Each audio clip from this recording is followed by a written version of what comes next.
Good evening, everyone, and welcome to Racism in the Machine, Racial Justice and Equity Work in Big Data, User Accessibility, and Customer Success. My name is Sheila Hassel-Hughes, and I am the Dean of the School of Liberal Arts at St. Mary's College of California, or SOLA, as we call ourselves. We are co-sponsoring this event with the Office of Alumni Engagement. And this event supports two major initiatives in the School of Liberal Arts: our Planning for Inclusive Excellence, or PI initiative, and the Liberal Arts Bridge Program, or LAB, which is a program of career exploration and development specifically for liberal arts majors. We know that liberal arts majors do really well in life in the long term, as one or more of our panelists are testimony to. But LAB provides a bridge to that long-term success for our graduates. I want to do a quick plug for our next LAB event for students. I hope we have some students tuning in tonight. And that is an alumni panel on the topic Resiliency in the Liberal Arts, Reimagining Careers During Uncertain Times. Students can join us next Thursday, October the 15th at 7 p.m. on Zoom.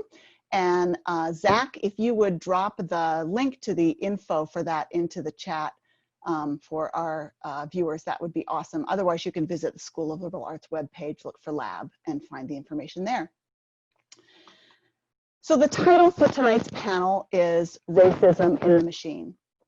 And when I came up with that suggestion for a title, I was thinking about the machine as technology, literally.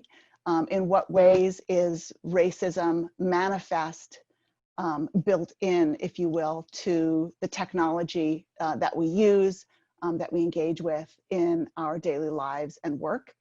But also I was thinking about the machine more metaphorically, on a grander scale, the organization, the industry, society at large. And so my hope is that our panelists will speak to whatever part or parts of that seem most relevant or compelling for them.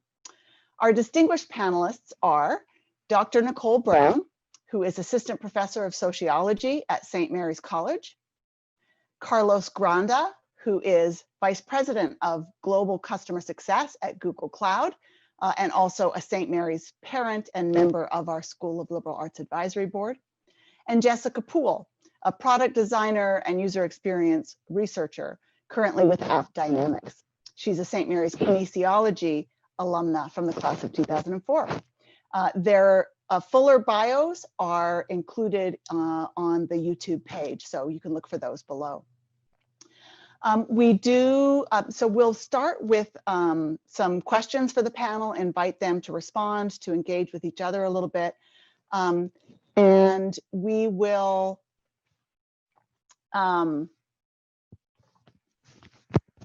apparently I'm having a little feedback here. We will take your questions toward the end of the panel. So if you would like to put any questions into the chat box, we'll deal with them there. Okay, so I would like to begin by inviting each of our panelists, and maybe we can go, they appear on my screen as Nicole, then Jessica, then Carlos, to tell us a little bit about your work and the way that big data or technology more generally plays into that, how you came to be interested and or involved in issues of equity, access, user experience, or racial justice in your field, and what do you see as the biggest challenges in this area? So a little bit about your work, how you became engaged with issues of equity or just racial justice, and what you see as the biggest challenges. Nicole, would you like to start? Sure. I'm getting a bit of a loop, so I'm going to try to kind of talk over the loop that I'm here. So I guess first, I'll do that. First, I just wanted to start by saying thank you to Dean Hughes and everyone in the, can you hear me? Oh, just, thank you to everyone, behind the scenes who made this happen.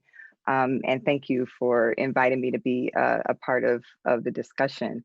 So broadly, my research focuses on undoing the erasure of Black women's contributions historically and in the present. One branch of my research relates to gendered social movements. So I've studied consumerism. I've written on the Don't Buy campaigns of the 1920s and 30s, the boycotts and boycotts of the 50s and 60s, the welfare rights movement, and the Black women who led that movement.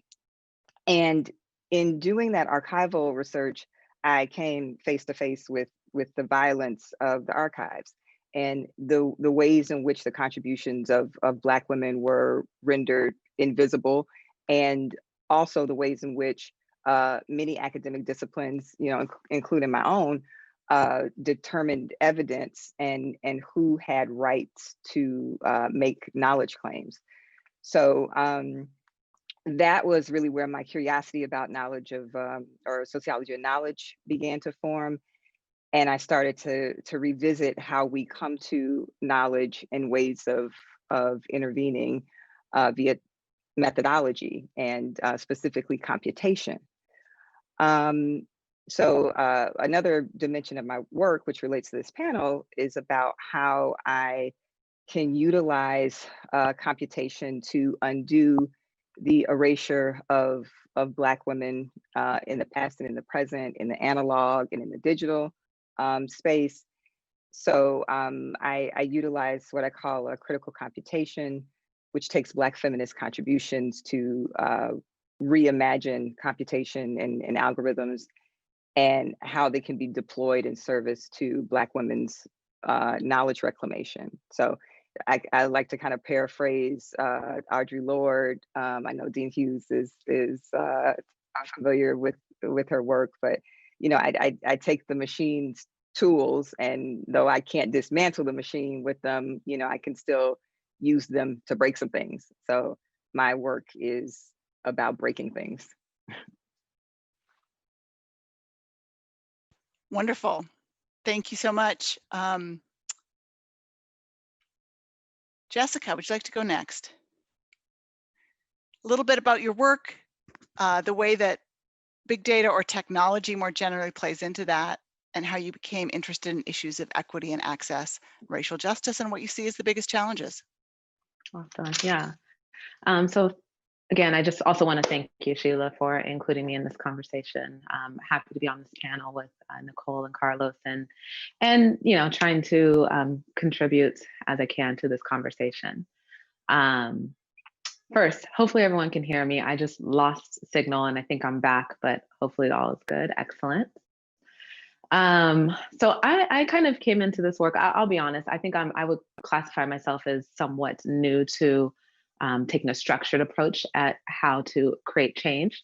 But I really first got interested in social justice was studying in physical therapy. And so it became clear to me that depending on socioeconomic status, that would be a determinant of whether or not you had access to proper or adequate healthcare.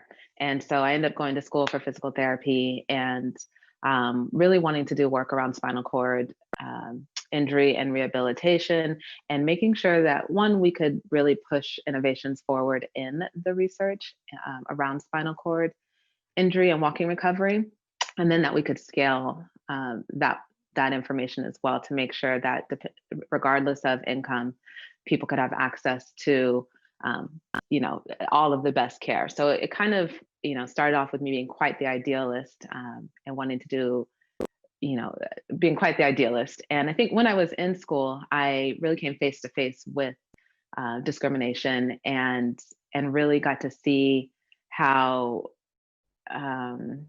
unfortunately, racism and discrimination that still are at play and really impacted my life. It definitely changed the trajectory of things. And that's ultimately how I got into product design work right now. And so kind of bridging those two things, I think, dealing with the discrimination and the inequities that I faced while in grad school, it really got me thinking about, what if things like this happen to folks with even less resources to be able to, withstand these type of things. And from then on, I really started to look at where are the spaces that I can support primarily youth, but whomever, in cultivating the skills necessary to really make sure that they had access to the resources that they need to thrive in life, period, regardless, sorry, how do I say it? It's tricky. I'm sorry. I'm stumbling a little bit because I'm dancing around the fact that, socioeconomic status, money is a big thing. And so, wanting kids to really have access to the education that they need so that they can get the jobs that they need or go to the schools that they want to go to. And then also that they know how to thrive in those environments, making the right connections, so that they continue to have the same level of access that everybody should be entitled to. So that's really how I got introduced to this. Right now, I'm new, just transitioned from business development work into product design. And my hope is to work in that space because a lot of the ideas that I have, once developing the skill set and that understanding, there are a lot of opportunities for scaling, right? So scaling either, ed tech or health tech. And so looking at opportunities at how can I leverage my background in healthcare and education in the technology space and really create some solutions that are scalable, so much so that everybody is able to access them. So that's a little bit about me and my work. And I think was there another question as a part of that? Yeah, the third question was about the biggest challenges, but I think let's go to Carlos, and then maybe I'll ask each of you to kind of revisit that question of sort of what you see as the biggest challenges in your particular area. So Carlos, Perfect. Could you speak a little bit about the way that you came to technology or big data and your specific work in that field, or an overview of what you actually do?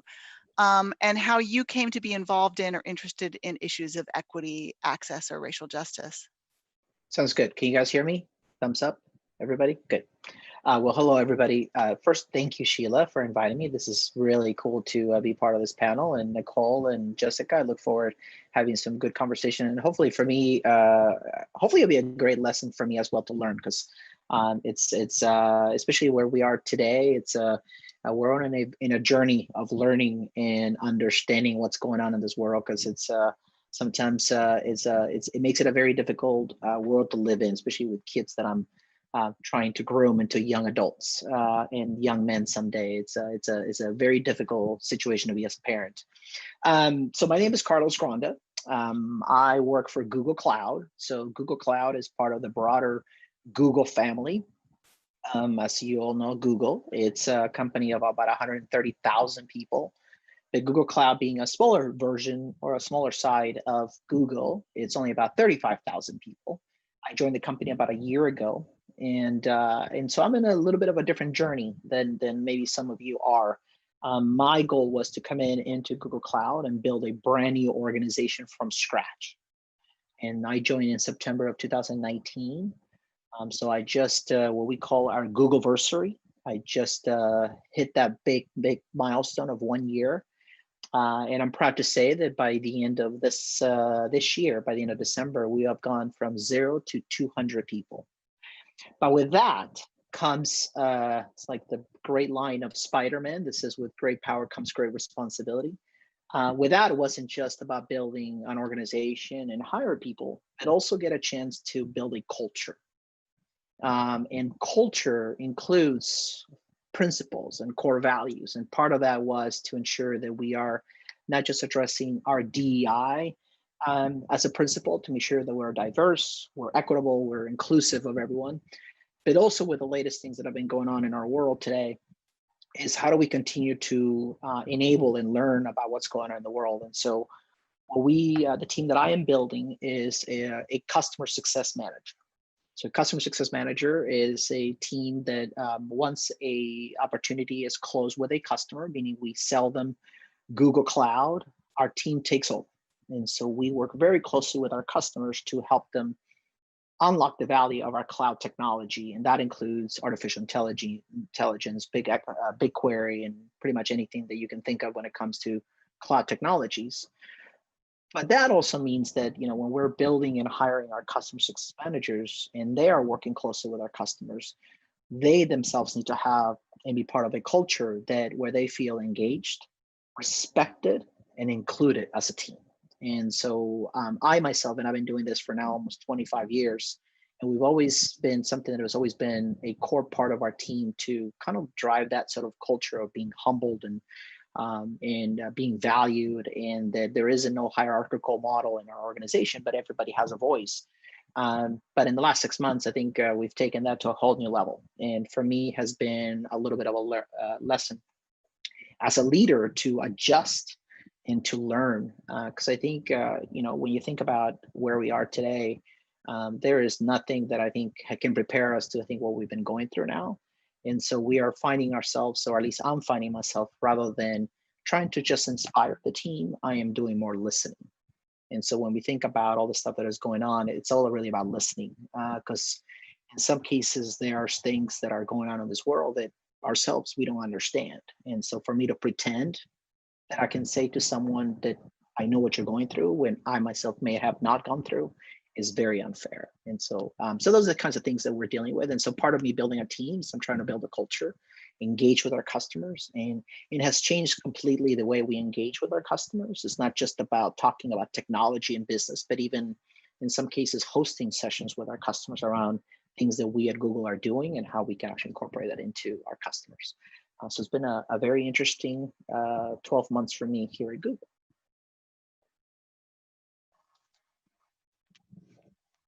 Thanks, Carlos. So does anyone want to add anything else in terms of speaking to, in your particular field, what you see as the biggest challenges in terms of equity, access, or racial justice in this moment? I mean, I heard Carlos talk about kind of the learning curve for leaders, right? It's not simply about enculturating people into one's culture, but learning how others experience it, see it, what they can contribute to it, based on their experiences in the world as well as in the organization. But I'm wondering what maybe Nicole, in your research and or in your teaching today, what you see as the biggest challenge, and Jessica, as you've made this transition into product design, what do you see as the big challenge in this area?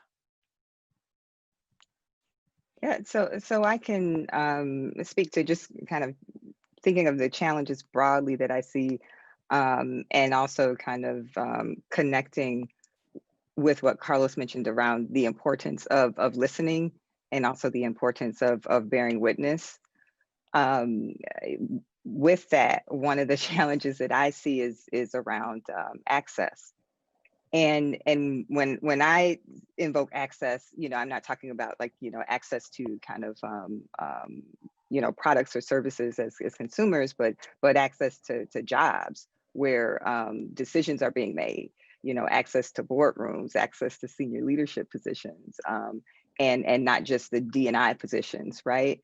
And I say this kind of continuously. It's almost like an internal mantra, and I think we see it a bit more in this kind of recent iteration of this kind of recognition of the Black Lives Matter movement, a movement that started almost a decade ago by queer Black women, right?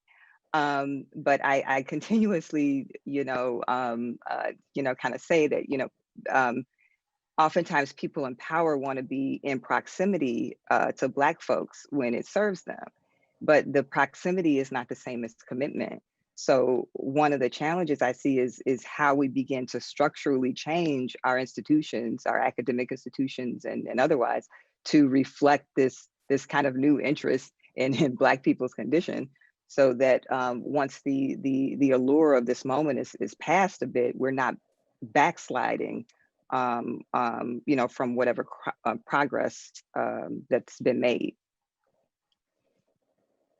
Yeah, and I think I would piggyback on what Nicole said. Having been at AppDynamics, I guess about 4 months now, I kind of entered in right around maybe like the peak of what's been going on for the past few months following George Floyd's death, and I was surprised but also impressed to see the directness with which they were talking about the impact of racism in these organizations, right? And that they were committed to taking a stand and making change. And I fully believe that they have the intent to do that. And I think that it was reassuring. That's one of the spaces I can say I felt like that integrity exists. But to Nicole's point is, okay, and so how do we do it, right? How do we really cultivate that change? How do we make sure that we have equity in the representation of leaders and decision makers, and so that I'm gonna let Jessica know that we're losing her. I can jump in, Sheila. Yeah, go ahead. Thank you, Carlos.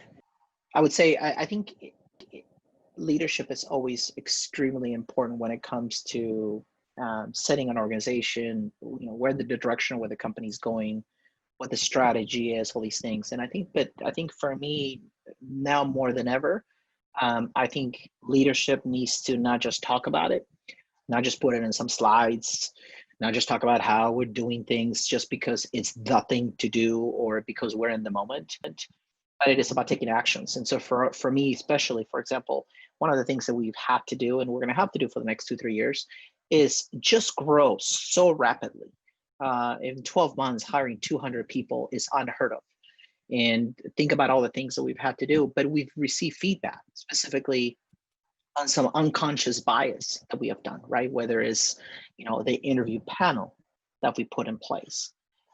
We have, women coming in and interviewing for the job and suddenly having to interview with 4 men, or having a Black applicant coming in and interviewing with 4 just, white folks in the panel, or 4 men for that matter, right? And so little things like that and by the way, it was never thought through that. It was just more scheduling or more, but as we've had to learn around how to adjust to our practices and just to be more conscious about the things that we're doing. And I think that's the part of it. I think I'm really proud of Google, what Google has done. And I think I'm proud of the team that we have today. It's because we've heard people, we've been listening and try to pivot and make adjustments to how we do things, right? Where do we go and get candidates, right?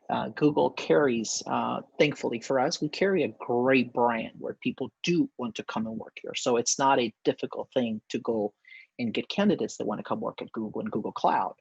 But with that, we also have responsibility to ensure that we are bringing the right set of candidates, that we are searching and pulling the right people and give people the opportunity to be part of Google Cloud. And so that's been a great thing. The second thing I think Google has done, and I think for me also, I'm very fortunate to say that I work for Google and proud to say that I work for Google, because I think the things that we are rolling out are things that didn't just start today, things that have been going on for years and years and years, but obviously we've highlighted them even more. But there's 2 key programs that we have done. One of them is Google announced earlier this year that we were going to do a student loan repayment program. And so this is where we took all of our students and we set a set of amount of dollars that we would actually help some of our students to be able to pay back their student loans, because we found that there's a lot of disproportionately for communities of color and women who weren't able to pay that back. And so we were able to do that quite a bit. And we work closely with our Black Googler network and the Black Leadership Advocacy Group to ensure that we do that. So that was program number 1. I think the second thing, when I look at our CEO and just the company in general, is we announced the Google for Startups Accelerator, which is we focus on providing funds for some of our startups that are owned by Black founders. And so we worked on that as well, where we give them the technology, we give them the tools, we provide mentorship for all of them as well. And I know that a lot of the technology companies are doing sort of similar types of programs. But again, when it comes to leadership, it's like taking actions. It's like we got to stop talking about it right? Because we can have this panels, I can tell you, I can probably join 30 panels in a week to talk about it, but seeing leaders and, you know, folks like Nicole and, you know, everybody else around, like taking actions, that's ultimately what's going to speak and what's going to resonate, hopefully results, rather than just kind of talking about it and seeing it in some pretty slides. Thanks, Carlos. Jessica, we lost your last little bit of your comment. Did you want to circle back to that for us? Yes. Sorry, it's funny. I work out here all day, 8 hours, no issues, and then here we go. Yeah, it's prime time. 2020. All right. Yeah. So no, I was saying, you know, I think equity in the representation and at the level of the decision makers matters, right? So that you can bring on diversity of opinions and diversity of abilities, right? So, you know, as we're making products, the idea is we want our product to be adopted by as many users as possible. And what you see a lot of right now is, you know, take an idea like the facial recognition, or there's some other products where we're using the camera to help us identify and diagnose things. And a lot of those products are designed using, you know, primarily like white folks. And so then when that product gets used for a person of color, it's less effective. So when we're talking challenges, you know, what do we need to do in product design? We need to make sure that there's just pure diversity that represents the population if we're really trying to design products that fit the population.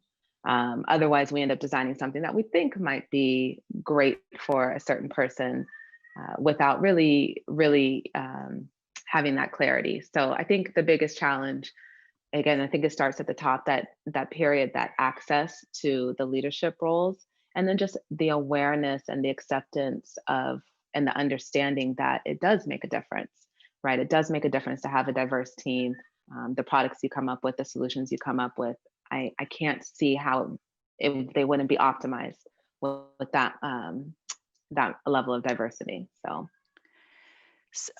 thank you so much, all of you. This is great.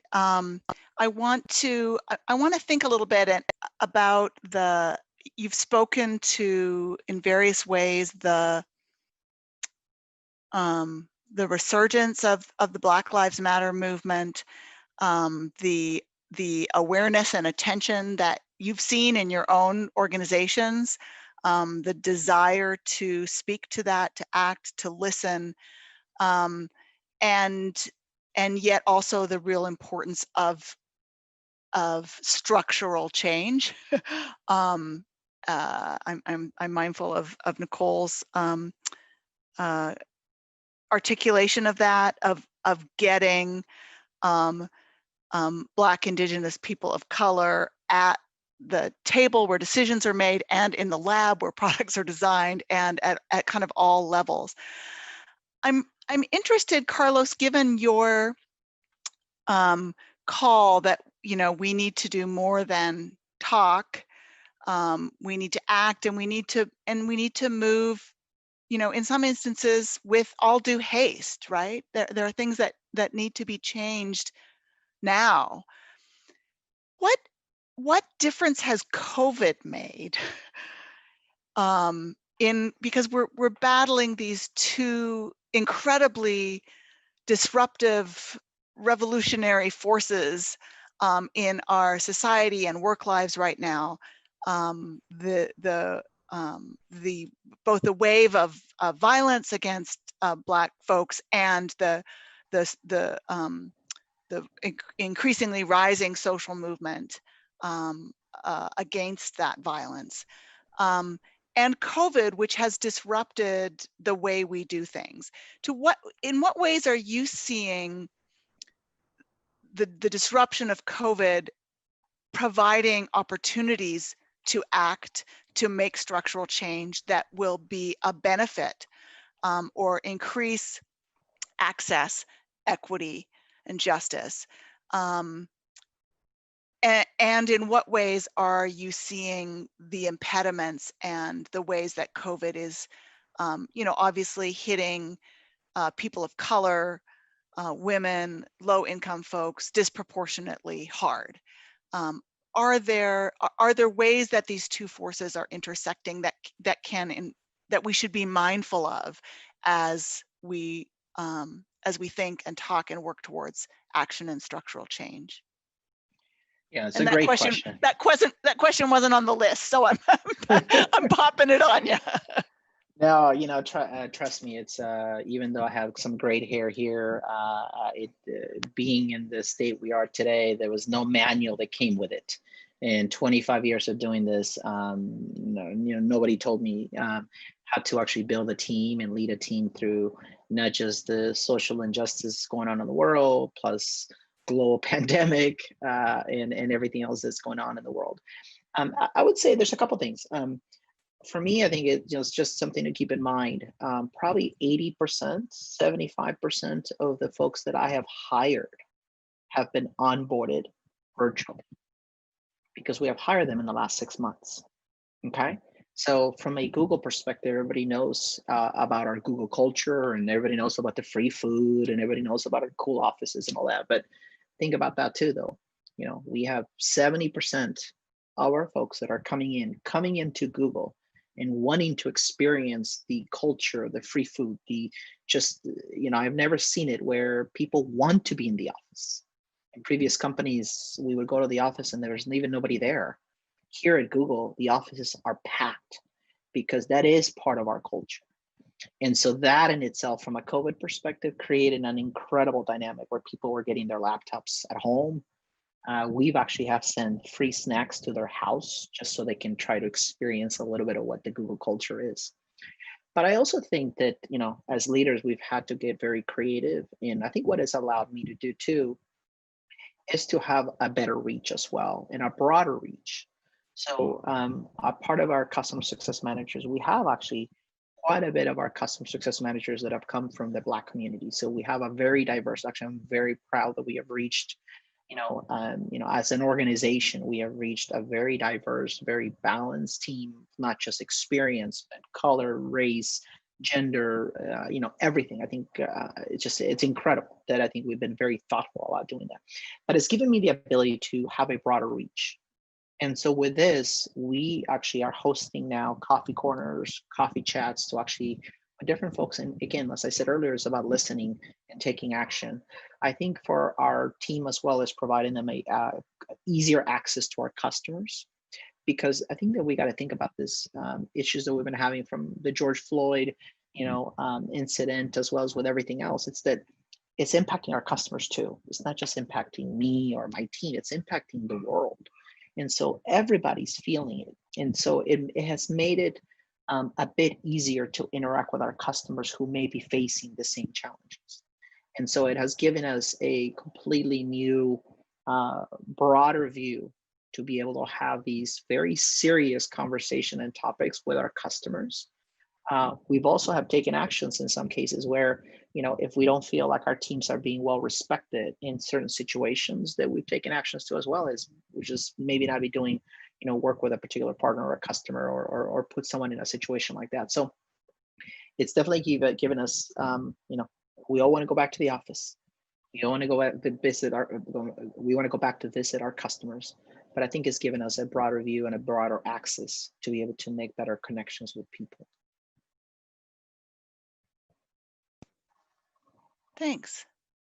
Jessica or Nicole, can you speak to sort of the intersection of COVID and Black Lives Matter? What are the opportunities and impediments to action and change that intersection is creating as you see it?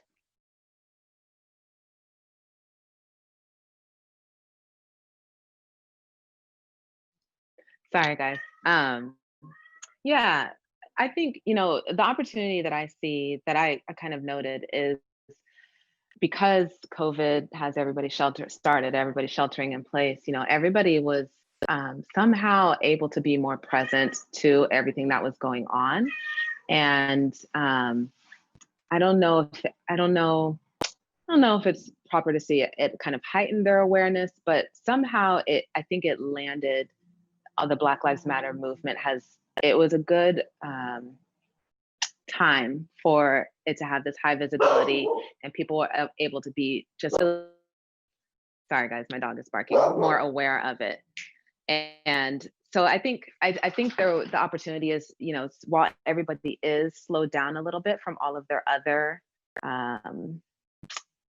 it's not proper, I mean, there's definitely the concern about, am I going to get COVID and the health concerns there. But I think also because people are home more, they're logged on more. I think that's why this movement has been able to gain more empathy, perhaps is the right word, from people who otherwise couldn't quite understand it or see it. So, my hope is that we while we have this captive audience, we continue to have these conversations, and ask for actions and response from our leaders and from our community. I think as individuals, we also can be taking more actions to cultivate change as well. So I think, hopefully everyone's feeling that they have agency in this moment to be a part of a change.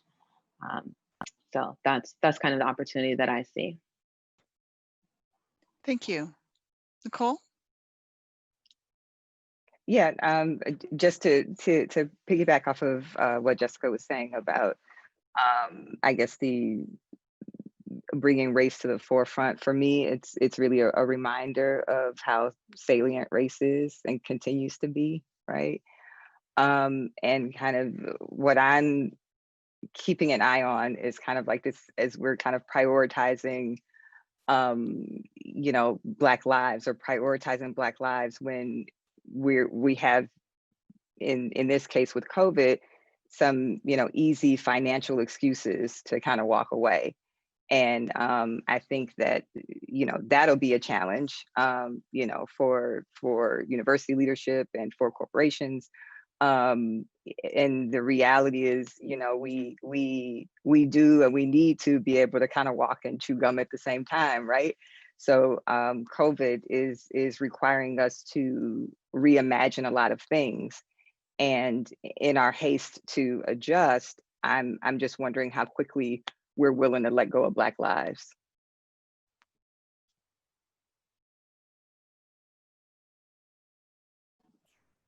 Yeah, I think that's, just want to kind of piggyback on that. That's the concern, right? Is what do they call it?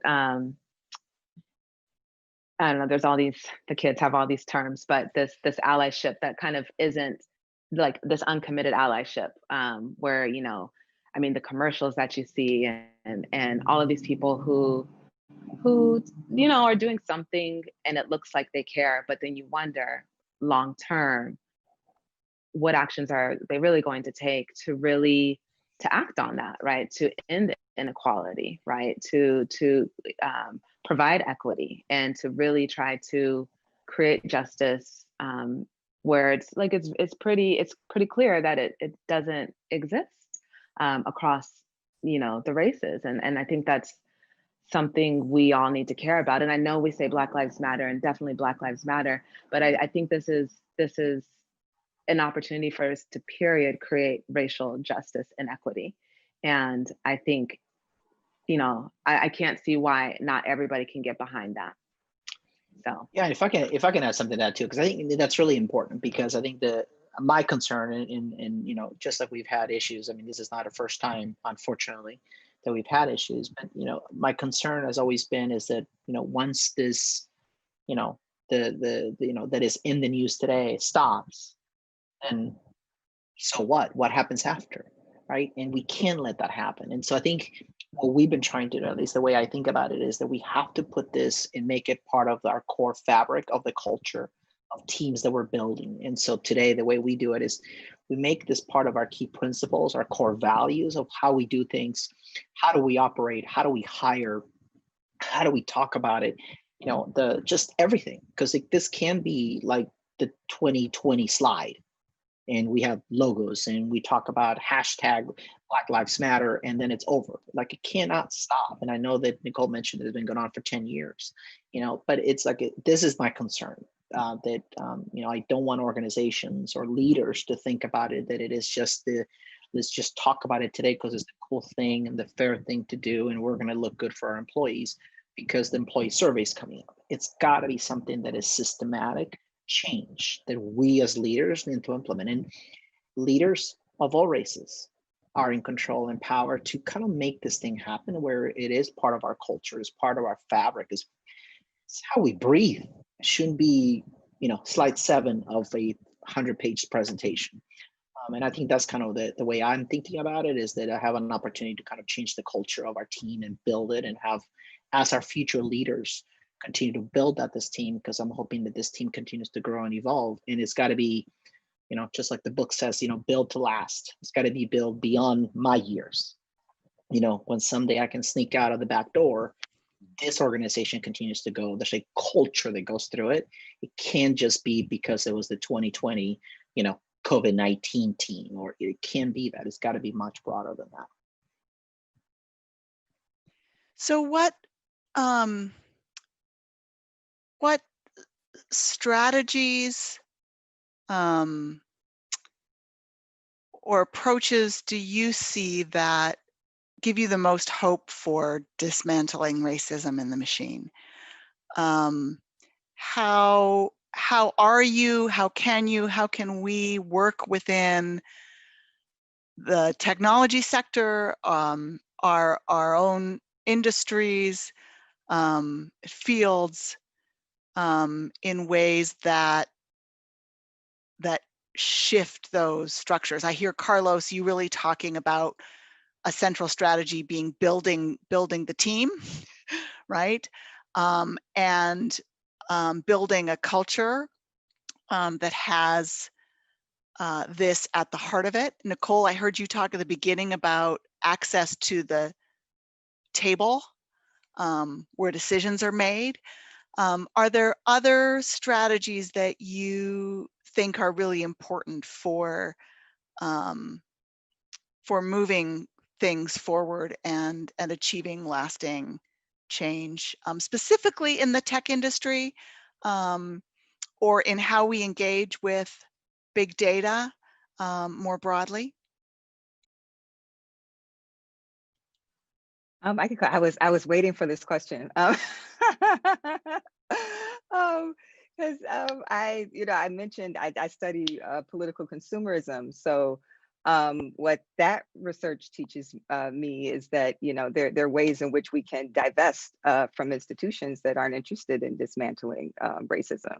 And so during the Don't Buy campaigns of the 1920s, the demands were around hiring and access to jobs, where these businesses were taking money from Black communities but not investing in those communities. And we're seeing this today, but often we'll see it in the kind of on social media platforms, a much more decentralized approach, and sometimes we see individual calls for boycotts after individual experiences, which is different from organized movements that establish specific demands, larger, broader demands that had an impact on a critical mass of people. So there's that. I also think that as people become more aware of the prevalence of technology and algorithms and the ways in which technology is used to make decisions, that raised awareness is allowing for a shift where people can be more critical, more skeptical, ask questions about whether we should be doing these things and considering the implications of the things that we create and put into the world. So there's kind of this attempt I see to kind of pry open that black box of technology. And I mean, if we think about in education, we have algorithms that are being utilized in admissions decisions, in flagging students and predicting their success and retention rates. We're using technology and putting a tremendous amount of trust and faith in the ability of this technology to be objective, when oftentimes technology can serve the opposite purpose of reproducing some of the existing built environment and all of its issues and failings that come with it, but doing it more efficiently, right? So there's a way in which we can be complicit, you know, in ways that, you know, universities partnering with government agencies to deploy technologies that surveil and criminalize folks. You know, we use technology for predictive policing. In the courts, judges use it to make decisions about sentencing. You know, it's used in healthcare. I think Jessica mentioned, you know, healthcare. What I ask, or I guess my question is, you know, I ask what would these technologies be like if we committed to the tenets of Black feminism, for example? You know, what would these technologies look like? What would they do? What would they refuse to do if they were grounded in kind of a liberatory ideology and praxis? So I think that as we think about technology and build technology, we can't throw the rock and then hide our hand, you know, as it relates to kind of unleashing these technologies into the world and being accountable. And all of these, you know, we understand that, you know, that algorithms can use biased data. And just because it's a lot of data, you know, big data, doesn't mean it's objective. And really recognizing that when we make those claims, we're not requiring changes from institutions that deploy that data, and that's part of the problem.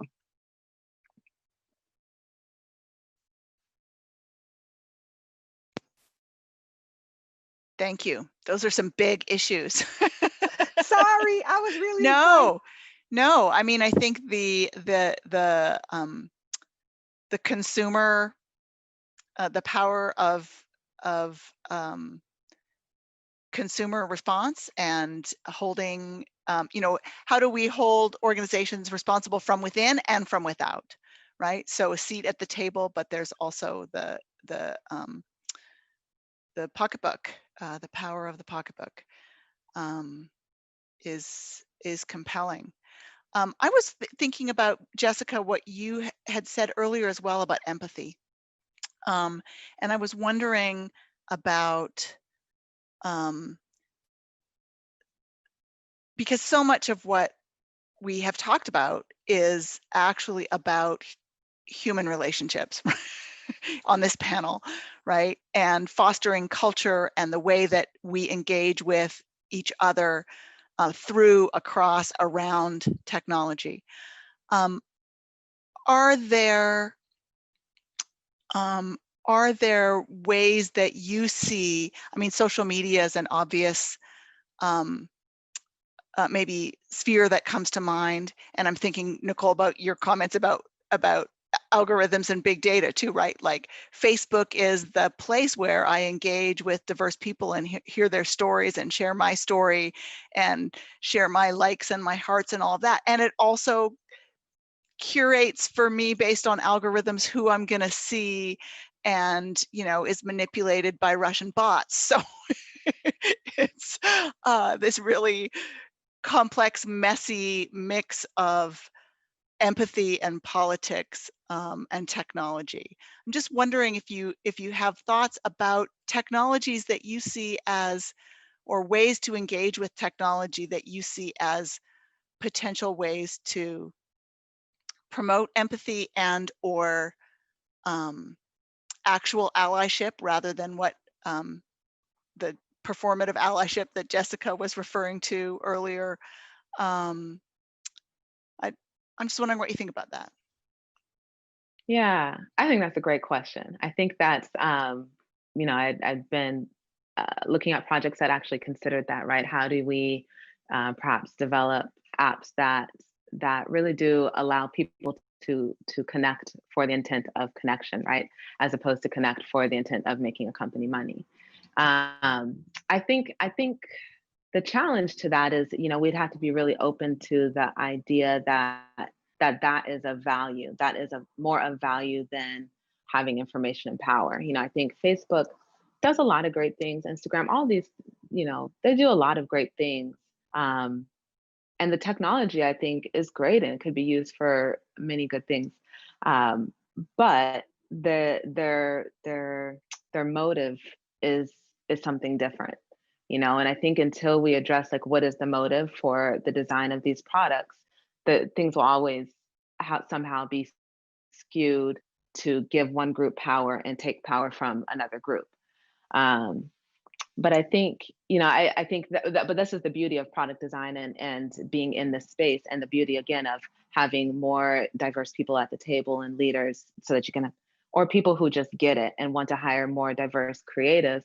Then you start to get products developed for different reasons, right? People start to have the skills to go out on their own and do these things, and there becomes more competition, and then we can really see, right, what do people really want. So, you know, I think the question you asked, I'm trying to recall that question you asked Nicole too, because I feel like it kind of relates to this. It was around, can you repeat that, Sheila? I don't know. I don't know that I can. I think it was a general question, and it was about Nicole. Do you remember how I framed it? Ways to hold institutions accountable, or hold our institutions accountable. Strategies for dismantling racism in the machine. Yeah. That's there we go. Yeah. Okay. Yeah. There we go. Teamwork.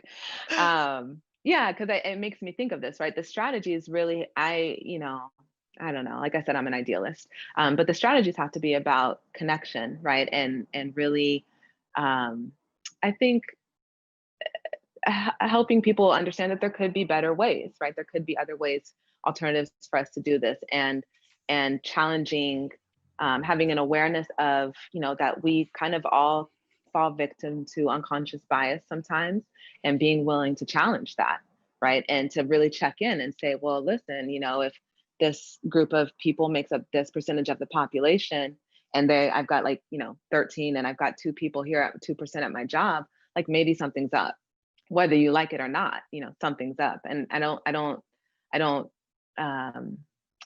think it's valid to suggest that there just aren't that many people applying of a particular race. You know, when I was the director at the Y and at other places, I mean, the number, it kind of shocked me, to be honest, because I've heard that story so many times. But the number of applicants I got from diverse, you know, Black and brown and white people and women and all of this, it was unbelievable. And it made me really kind of consider, like, you know, it's hiring choices. People are making decisions when that all comes to the table. And they're, you know, yeah. And so anyway, the strategy is really being willing, I think, to challenge that bias, and having that kind of empathy, right? And the self-accountability to understand that I probably hold bias, and am I going to challenge that in myself, and really, you know, is justice my objective, or is power control my objective, and then making a decision from there. So One of I think I trailed off from empathy, but no. Well, I think it's all connected. One of our comments from the chat, Ornella writes, perhaps algorithms that support a cultural movement. Oh man. And likes Carlos' mention of having a diverse panel, so we don't lose that human touch, because algorithms can be biased. And if I can add some comments to that, Sheila, I think that's, in, you know, to Jessica's point, it's a team sport when it comes to this, right? Because one of the things that I, you know, from a hiring practices perspective, you know, I gave the recruiting team and staffing team, I gave them an example. I said, you're putting in 9 men and 1 woman in front of me, and then you're telling me that I got to hire the best candidate. That's not a fair and balanced pool of candidates that I can assess. So suddenly the pressure is into me trying to figure out. And I said, so I can go 2 ways. I can hire the best candidate possible, or I end up hiring, if the woman is not the best candidate possible, hire her, because it's the right, you know, balanced view to do. But even if she's not the right candidate, then it's actually insulting to her, because now I hired her not for the right reasons. And so the whole team sport is that we have gone all the way from our sourcing team to our staffing team to our recruiting team to our onboarding team. And so we've actually have now a chain of all of them, walking them through, here's our process, here's the things we got to look at. And so now everybody is accountable. Everybody is part of the process. So when it comes to me or it comes to my leaders, when we're trying to hire folks and we're trying to be balanced and we're trying to be diverse and we're trying to give people, to our Black community an opportunity to be part of it, it's got to be through the entire process. It's got to be through the entire cycle. And part of that has been, a lot of it we've done is training and enablement, because it is something that I think we don't do enough. A big believer, I think, in talking to an institution here. So probably something that you'll agree is, it's not something you do just once a year. It's not something you do once a quarter. It's something you do every day. And so we've rolled out specifically two programs for my leaders, as well as the entire staffing panel, which includes unconscious bias training. And that is actually done every quarter. And we have pushed our training and enablement team to constantly refresh the content, because it can be something back from 2012. It's got to be something that we do and refresh it, because there's so many different topics. And then the second one we've done is around inclusive leadership training, because that's, again, goes back to not really understanding sometimes what does that mean. And some of these big words are sometimes used where people don't understand really what it means to them. And so trying to get everybody sort of trained, enabled, sharing stories, and going back to my initial theme of listening and learning and training, and making sure that we're all in this thing together. This is not just Carlos's thing or Sheila's thing. It's like we are all in this thing together. And so trying to get everybody together sort of in this journey, I think it's hopefully, and we've seen, I can tell you with 100% confidence that we have seen a difference of just how we are hiring, our hiring practices. Even for candidates that may not get the job, they still want them to leave with a great experience, that they felt that, hey, experience was fair. Yeah. I didn't get you the job because you're of, part of the Black community, or if you're Latino, we made a fair chance, and we can, with 100% confidence, said that we put you in the right, very fair sort of bias format of interviewing.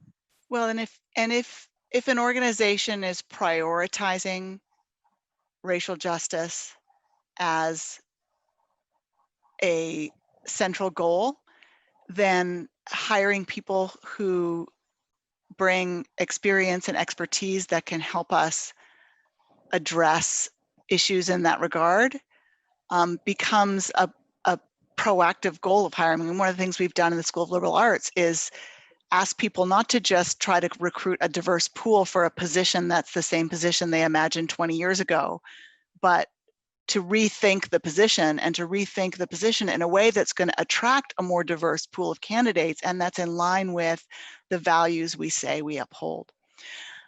It's almost time for us to wrap up. Before we do so, I want to just ask Carlos and Jessica in particular, because we've got some students watching tonight, and some may be interested in careers and technology.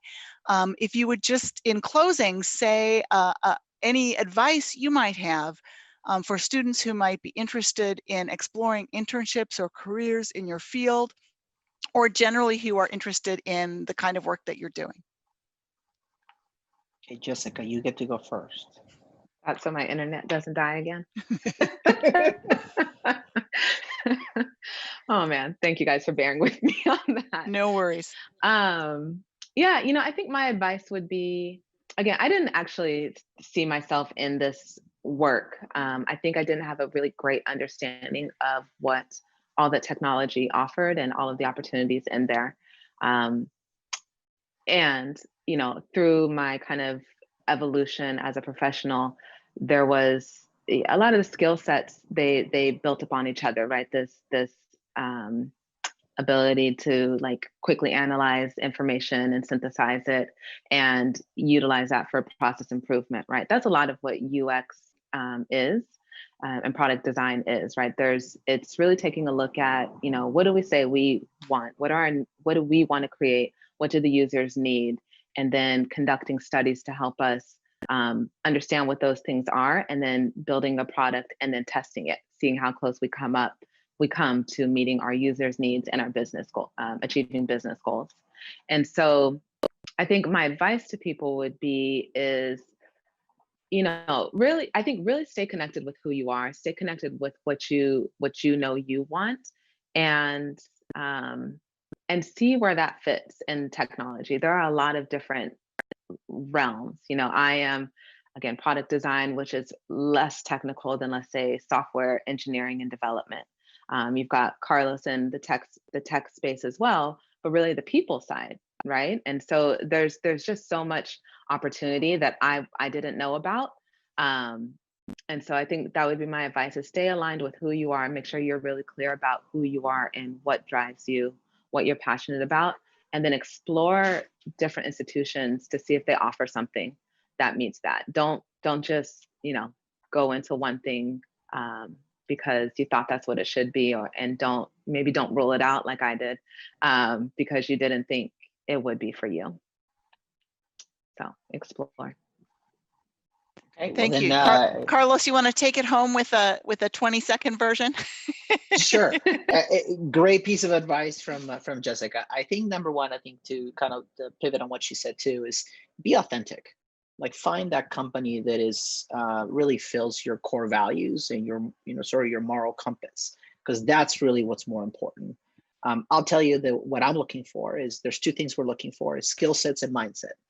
Skill sets are easy to find, right? Everybody is a good software developer out there. Everybody's a good UX developer. Everybody's a good project manager. But the part that I'm trying to build is a culture that is able to sustain beyond my years. And so that sometimes, and going to how we've actually changed our hiring practices, we've changed some of our questions around the things that we're looking for. It's not just the skill sets. Can you be a good coder, or can you be a good AI developer? But do you bring the right mindset? Can you fit into the culture of what we're looking for? And so don't jeopardize sort of your core values, or don't give them up. It's like, that is probably more important than anything, because the skill sets you'll learn. We can train you, whether it's us or Jessica or anybody's technical company out there. We will train you on that. Just make sure you bring your core values to the company, because I think that's what's more important, especially in today's age. That's awesome. And Carlos and I actually met at a prospective student event where I was talking about the liberal arts and how you can do anything with a liberal arts degree and the human skills that inculcates. And Carlos was like, yeah, I want to hire a bunch of liberal arts majors. So for our SOLA majors out there tonight, if you're interested in careers in tech, I encourage you to take this advice and check out the Liberal Arts Bridge program, where we can help you explore internship opportunities and pathways into a wide range of careers. Thanks to everybody. Oh, Nicole has a word of advice to add before we wrap up. Go ahead. Yeah, just real quick, because I know you're trying to close us out. My advice would be, listen to Black women, read Black women's work, and cite Black women's work. Amen. Amen. Very cool. So be it. Thank you everyone for joining us. Have a great night. Go and change the world.